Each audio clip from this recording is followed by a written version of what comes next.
Hey, everybody. Welcome to day 5 of the Mindfulness Challenge. I'm your coach, Krista, and today we're going to be talking about mindful listening. So, this is a really simple topic, right? And it's kind of one of those things that we don't necessarily think about on our daily basis. And it is basically using our sense of hearing in order to center ourselves into the present moment, which can be done anytime, anywhere. And the first way that you do this is really to focus in on the sounds that you hear. So you start off by figuring out, what sounds you hear at a close distance. So I may hear, the air running right now. I may hear a tapping of the water outside. I may hear, a dog barking in the distance, right? And as you kind of focus on one sound at a time, you kind of start to hear more sounds, and it's pretty amazing.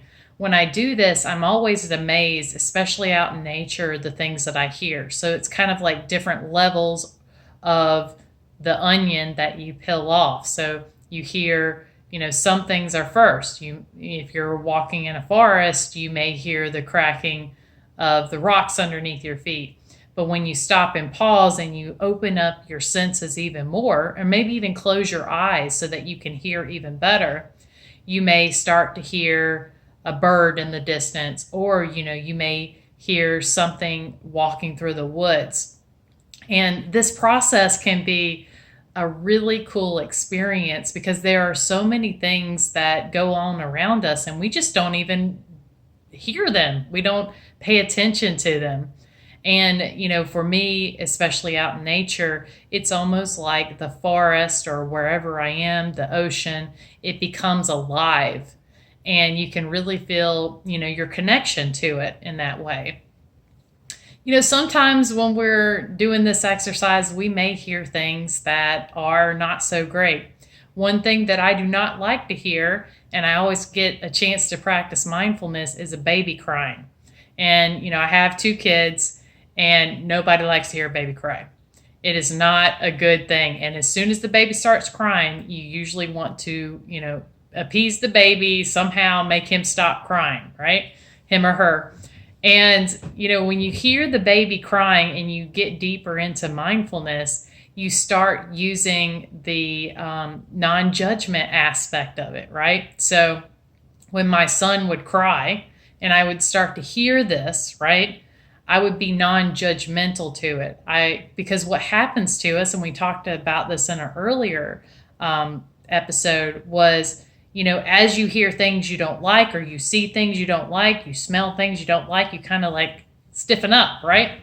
And if you were to hear the baby crying as an example, and you don't like that, it's not a thing that you want to hear, really watch how your body is reacting to that. And look at it non-judgmentally, right? It's neither good, it's neither bad, right? And in those cases, you just hear the sound and you're not attaching yourself to the sound. And you can even picture the sound kind of like flowing through you and then open yourself up to another sound.